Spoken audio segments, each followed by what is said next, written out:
Quoi, l'embrouille là qu'il y a eu là, le week-end dernier là, à la sortie de l'école là, la semaine dernière. Ah non, pas celle-là. Ok, ouais, ouais. Tu parles. Ouais, ça y est, ça me revient. L'embrouille de McGregor Pimblet là. Ouais, ça y est, ouais. Moi j'ai confondu. Ouais, vas-y, on va en parler, vas-y. Allez, jingle.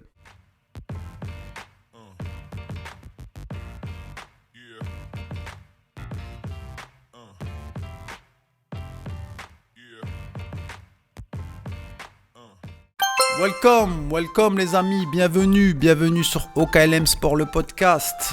Content de vous retrouver, le meilleur podcast de l'univers de la galaxie. Et je suis modeste, et oui je suis modeste. Aujourd'hui on va parler de l'embrouille, oui l'embrouille qui commence à monter entre Pimblet et Conor McGregor. On va voir ce qui s'est passé lors de l'UFC 314 après la victoire de Pimblet. Je vais détailler le truc. Si c'est un potentiel fight, est-ce qu'il y a une rivalité entre les deux combattants, une histoire entre les deux. Je vais tout vous raconter ça. Mais avant tout les enfants, on n'oublie pas de s'abonner à la chaîne OKLM Sport. OKLM Sport est disponible sur Spotify, comme ça tu pourras m'écouter en audio. Les réseaux sociaux aussi, Instagram, TikTok et tutti quanti. Le site référence de MMA, de l'univers, de la galaxie, de la planète, oklmsport.com. Je t'invite à aller checker avec des beaux articles sur les combattants MMA, MMA-FR, l'actu. Donc je t'invite à aller checker. Petite publicité faite, là c'est bon. Donc voilà, on va parler de cette rivalité. Alors si tu aimes les grosses rivalités, un conseil... accroche-toi parce que ce qui s'est passé là, t'es pas prêt. There was a lot of questions coming into this fight tonight and you had nothing but answers. It was a completely dominant performance against one of the top contenders in the lightweight division. Just a superb performance. Lad, literally everything I have worked with my team, Paul, Ellis, Adam, Chris, everything we have worked, all the fight run-throughs we've done, the fight sims, has just happened here. This is how we win. We game plan, we use our fight IQ, and we beat motherfuckers up. Anyone else got any questions? Paddy Pimblett a frappé fort lors de l'UFC 314 à Miami. Paddy Pimblett a mis tout le monde d'accord. Honnêtement, il a mis tout le monde d'accord en dominant Michael Chandler. Il l'a ouvert au troisième round par TKO. C'était vraiment une performance impressionnante de l'anglais sur Michael Chandler. Une telle domination à sens unique, oui, à sens unique. Je sais pas pour vous les gars, mais dites-le moi en commentaire si vous étiez surpris de cette domination là, à sens unique de Pimblet. Et cette victoire, c'est pas juste une victoire ordinaire, c'est une performance, un message envoyé à ses détracteurs. Pimblet l'a dit, l'a confirmé, il veut chercher le titre d'ici 2026, il veut frapper fort dans la division des lightweight, des légers. Maintenant, ce que je dis, attention les gars, attention, je dis pas il va être champion des 70 kilos demain, non, mais d'ici là, tu sais pas ce qui va se passer demain. Paddy Pimblett, c'est l'un des plus jeunes de la catégorie avec Tsarukyan. Tsarukyan, lui, il a même pas encore 30 ans, mais Pimblett a 30 ans, tout juste 30 ans. Makhachev a des ambitions de monter en 77 kilos. Va savoir ce qui va se passer demain, d'ici quelques années, si pourquoi pas l'anglais peut aller chercher la ceinture des 70 kilos. En tout cas, il a fermé des bouches avec cette victoire sur Chandler. Et il progresse de fight en fight et il met de plus en plus de respect sur son nom. Honnêtement, tous les analystes, les combattants le respectent de plus en plus. Là où je veux en venir, c'est ce qui s'est passé dans la soirée après la victoire de Pimblet sur Chandler. Il y a eu du drama, oui, il y a eu un drama, un petit bif entre McGregor et Pimblet. Devinez qui a parié contre Pimblet? Un certain Conor McGregor. Et ouais les enfants, et ouais. Conor a encore fait parler de lui même si il ne combat plus. Et le Scouser n'a pas apprécié, n'a pas laissé passer ça. Et honnêtement, c'est compréhensible. En conf de presse, après sa victoire, Pimblett lui a balancé un petit tacle, une petite crotte de nez à la gorge comme ça. Grosso modo, je vais abréger le truc, mais je vais expliquer. Les médias lui disent, tu sais que t'as fait perdre 500 $, à Conor. Il avait parié sur ta défaite. Une défaite il avait fait un pari sur un KO au deuxième round, il me semble, en la faveur de Chandler. Pimblett, un Anglais surpris, il se dit, il est où le lien entre Irlando Scouse? On doit se soutenir normalement, c'est un petit connard effronté, je m'attendais pas à ça de sa part. Si tu veux revenir, ok, je suis là, je suis prêt fiston, je t'attends. Donc, voyez la petite réponse, le petit tacle à la gorge de Paddy Pimblett après sa victoire. Et ce genre de clash, de trash talk, c'est ce qu'on aime, c'est ce qu'on adore dans le MMA. Ça crée des histoires, ça crée du drama. Maintenant, ma question, c'est: est-ce qu'il y a une rivalité entre Pimblett et Conor McGregor? Historiquement, non. Il n'y a jamais eu de gros bif entre les deux combattants, bien au contraire. Du côté de Pimblett, il a toujours exprimé son admiration pour Conor McGregor, pour ce qu'il a fait dans le passé, et il le qualifie même de modèle d'inspiration. Petit rappel, les deux combattants étaient champions du Cage Warrior avant de signer à l'UFC. Conor McGregor irlandais, Paddy Pimblett anglais. Donc vraiment c'est vraiment la famille, c'est des cousins quoi, tu vois. Du côté de Conor McGregor, lui par contre a déjà eu des petits commentaires pas très sympas, des petites moqueries entre guillemets, mais rien de méchant, des petites critiques sur la shape de Pimblett hors combat. On sait que Pimblett hors combat, il y a plus de 90 kilos, 91, 92, et le mec il fait un cut de FDP, la vérité, un cut de FDP, il perd plus de 20 kilos quand il est en fight camp. C'est un truc de fou. Limite, je sais pas moi, il coupe une jambe, je sais pas, pour faire le poids. C'est un truc de malade. Et honnêtement, je sais pas c'est qui son jet, mais tu vois quand il fait sa sèche, pardon. Il est bien physiquement, tu vois les abdos, tu vois les obliques, il y a des épaules, et tu vois pas de fat, il y a pas de gras le mec, et franchement il le fait super bien, honnêtement. Il y a une bonne génétique derrière ça, je sais pas quoi, mais le gars franchement quand il sèche, il a affûté de fou. Je vous l'ai dit, écoutez l'ancien podcast précédent. Pimblett hors combat et quand il fight, c'est deux personnes opposées. C'est plus la même personne, tu vois. Physiquement, ils se ressemblent pas. Là, il y a des joues comme ça. C'est impressionnant. Bref. Donc il s'est moqué sur sa shape hors fight, et le niveau réel de Paddy Pimblett à l'UFC, mais à part ça rien de méchant.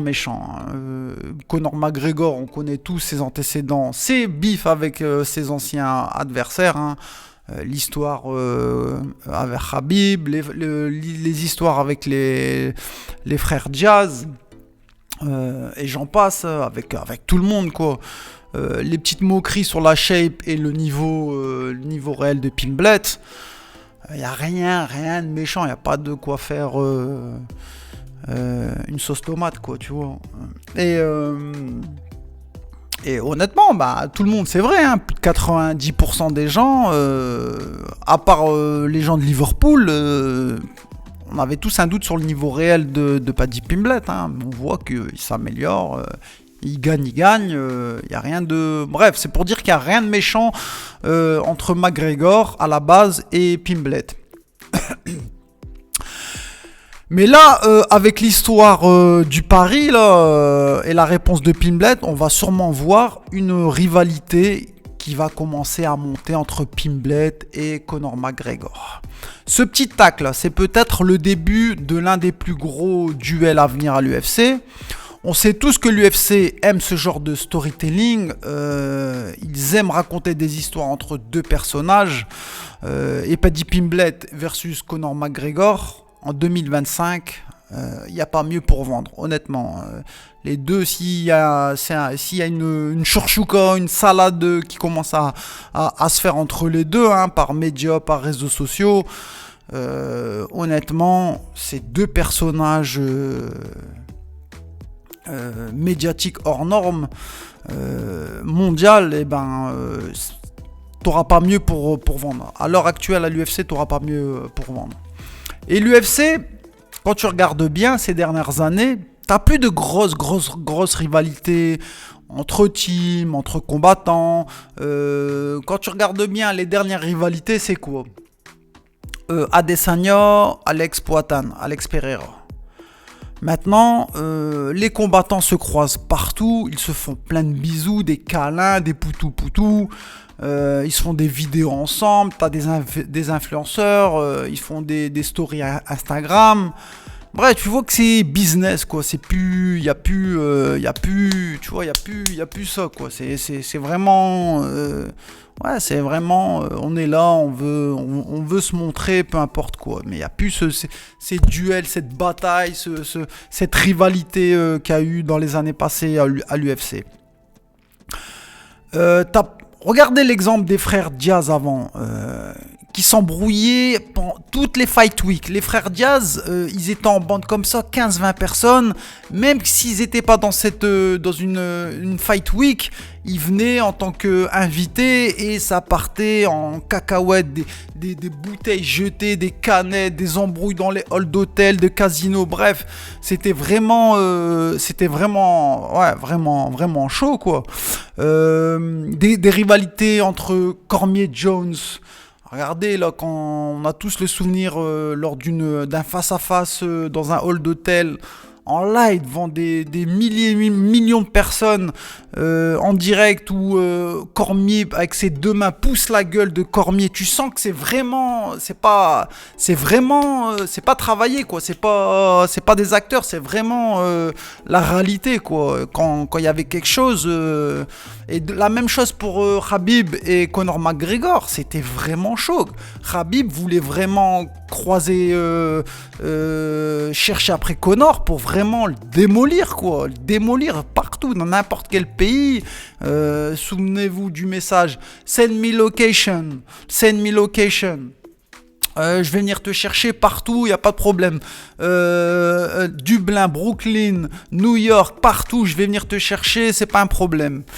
Les embrouilles, Chuck Liddell, pour les plus anciens, Chuck Liddell et l'américain mexicain, Tito Ortiz, c'est vraiment, c'était, il faisait pas des pas de danse avec Nina Drama, non, ça a rien à voir, c'était vraiment de grosses vraies embrouilles, honnêtement. Et l'UFC a grandi avec ce genre d'histoire, avec ce genre d'embrouille. Ça fait partie de l'ADN de l'UFC. C'est pour ça qu'à un moment on a tous regardé l'UFC. C'est pour ça que l'UFC domine les autres promotions. Ce genre de bif entre ce genre de rivalité, ça fait partie de l'ADN de l'UFC. Paddy Pimblett et Conor McGregor, si l'UFC patiente, s'ils attendent que la sauce elle monte bien comme il faut entre les deux gars, ma main à couper, hein, honnêtement, ma main à couper, c'est du guichet fermé, 1 an, c'est du sold out, guichet fermé, 1 an à l'avance. 1 an à l'avance, c'est sûr, gros, c'est sûr. Les fans bave quoi sur ce genre de fight là. Paddy Pimblett, ce mec là est en pleine ascension médiatique sportive, il s'améliore de fight en fight, il rentre dans l'âge à son prime, je vous l'ai dit juste avant, il rentre juste à peine dans ses 30 ans.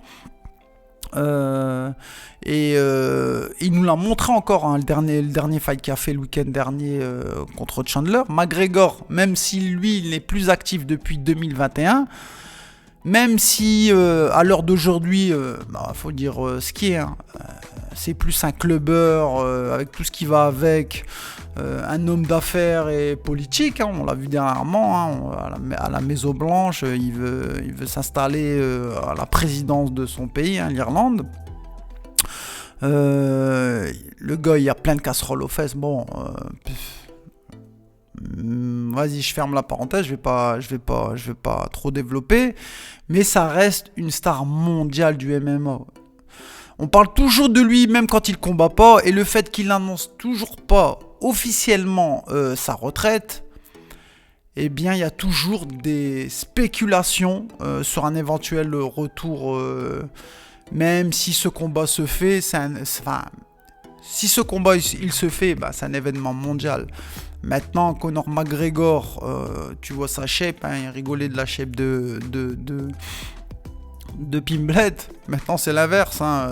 Regardez son visage quand il fait ses shows au barnacle. C'est plus un combattant, honnêtement. Il est boursouflé de partout. Tu le vois tout le temps démoli. Il doit prendre des substances, je te raconte même pas. C'est plus... Mais les gens, ils vont quand même venir payer, voir Conor McGregor. C'est le retour du Mac, quoi, tu vois. Les gens, ils vont venir, même s'il se fait lyncher et il tient pas 30 secondes, ça fait vendre. Honnêtement, ça fait vendre.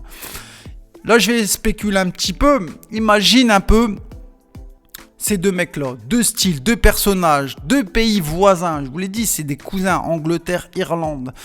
Avec toutes les histoires entre ces deux pays, dans un octogone, tu fous ça, tu vois, dans un shaker, tu mélanges tout comme ça, imagine la recette atomique qui peut sortir. Imagine bien ça.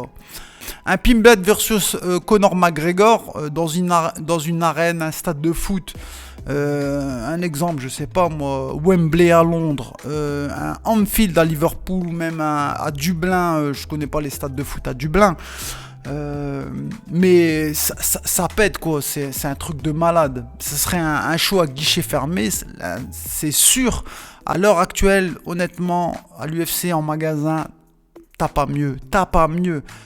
Voilà les enfants, je voulais parler du beef, vous raconter le beef entre les deux. Ce serait un truc de fou. Alors, honnêtement, ce serait un truc de fou. On sait jamais quoi. On se capte bientôt. Prenez soin de vous les enfants. See you. Peace. Ciao.